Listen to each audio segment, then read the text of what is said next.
গান্না union Madhabpur গ্রামের ওহিদুল ইসলামের বাড়িতে একটি রাজনৈতিক দলের মহিলা কর্মীরা ধর্মীয় আলোচনার নামে তাদের সাংগঠনিক কার্যক্রম বৃদ্ধির উদ্দেশ্যে তালিমের আয়োজন করে। সেখানে তারা তাদের সংগঠনের নারী কর্মী ছাড়াও গ্রামের সরল সহজ নারীদেরকে আহ্বান করে। সেখানে নিহত তরুমুন্সির ছেলে জাতীয়তাবাদী ছাত্র দলের নেতা শিপনের স্ত্রী মোসাম্মদ আকি খাতুন উপস্থিত হয়। আকি খাতুন খেয়াল করেন ধর্মীয় আলোচনা শোনার আহ্বান করা হলেও সেখানে রাজনৈতিক আলোচনা ও বিএনপির বিরুদ্ধে হিংসাত্মক প্রচার প্রভাকাণ্ড চালানো হচ্ছে। গরমে আরাম নিয়ে হবে না হাহুতাশ, ঘুরলে পরে ওয়ালটন ফ্যান বাতাস আর বাতাস। জননেতা তারেক রহমান প্রধানমন্ত্রী ওনার সম্পর্কে সেখানে কটূক্তি করা হয়।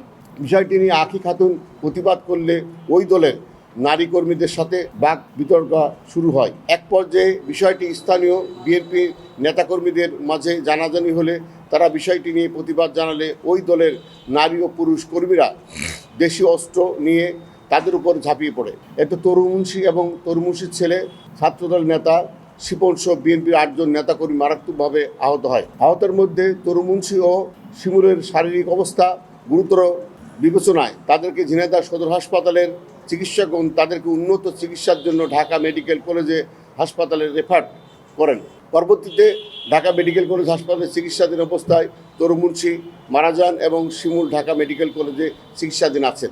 প্রিয় জাতির বিবেক সাংবাদিক ভাইয়েরা, আমরা অত্যন্ত দুঃখের সাথে লক্ষ্য করছি এই হত্যাকাণ্ড ভিন্ন খাতে প্রভাবিত করার জন্য বেহেশতের টিকিট বিক্রি করা ওই দলের নেতৃবৃন্দ আনুমানিক সকাল যেদিকে ঘটনা ঘটেছে আনুমানিক সকাল 10টার ঘটনাকে ইফতার মাহফিল, বিএনপির হামলা এবং তরুমুন্সি হত্যাকাণ্ডের অতিরিক্ত ডায়াবেটিস এবং হার্ট অ্যাটাকে মৃত্যু বলে চালিয়ে দেওয়ার অপচেষ্টায় লিপ্ত হয়েছেন।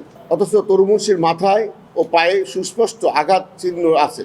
শ্রোতাল রিপোর্ট এবং সিটি স্ক্যানে আঘাতের সুস্পষ্ট উল্লেখ আছে। এখানে একটি কথা আমি আপনাদেরকে বলতে চাই, এখানে আমাদের হাতে সিটি স্ক্যান আছে, আমরা সিটি স্ক্যান দেখিয়েছি।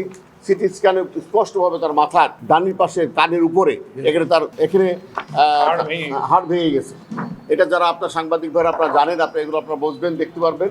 তারপরে হচ্ছে একটা কথা, ঢাকা মেডিকেলে যে রেফার করা হলো তাকে স্পষ্ট করে বলা হচ্ছে হেড ইনজুরি। সরকারি দলের কোনো নেতাকর্মী এরকম নির্মম হত্যাকাণ্ডের শিকার হলে পরবর্তী পরিবেশ কেমন হতো? আমরা আপনাদের মাধ্যমে প্রশাসনকে ধন্যবাদ জানাই।